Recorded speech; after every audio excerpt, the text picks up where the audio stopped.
Vidéo 37, les fausses jumelles. Qui cancelle et quoi? La cancel culture, traduite en langue française, signifierait l'ostracisation de groupes ou d'individus en fonction de leur comportement ou propos jugés problématiques. Le terme, aux USA, n'est pas un gros mot, mais un fait culturel ancestral, ancré dans les mœurs et parfaitement légitime, à défaut d'être parfaitement légal. Socialiste, communiste, partageux, incroyant, athée ne font pas partie de la panoplie de mœurs et habitudes culturelles du citoyen américain, c'est un fait. Il n'appartient pas à un Français, quand bien même résiderait-il aux USA d'en juger. En est-il de même en France? Question. Au mot cancel, je préférerais le mot dilette.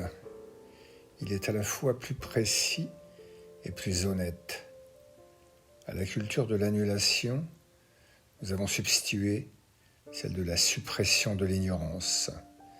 S'asseoir sur un problème, glisser la poussière sous le tapis, pour reprendre un terme à la mode, ne signifie pas qu'il n'existe pas.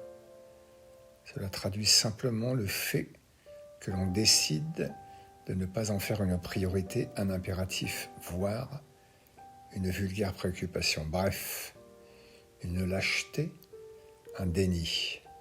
Supprimer le problème des Arabes du Maghreb, celui des banlieues, du logement, des musulmans, de l'extrémisme frériste, de l'acculturation, du cancer de la drogue et de la misère, du chômage ou de sa version édulcorée, qu'est la précarité absolue, de l'injustice jusqu'à hurler de honte et de douleur quand on est simplement un citoyen digne de ce nom, n'est pas de la cancel culture américaine, mais de la subversion bien interne, bien française.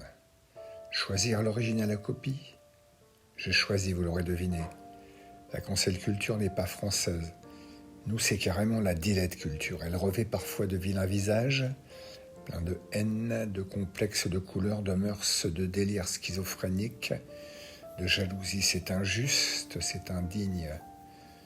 Nos républiques seules ont sorti tant de petits élèves de la case de l'oncle Tom pour les élever à bac+7 et au-delà. Certains de nos petits arabes, désormais parfaitement français, sont des doctorants de la Sorbonne et d'ailleurs. Fin de tête à queue.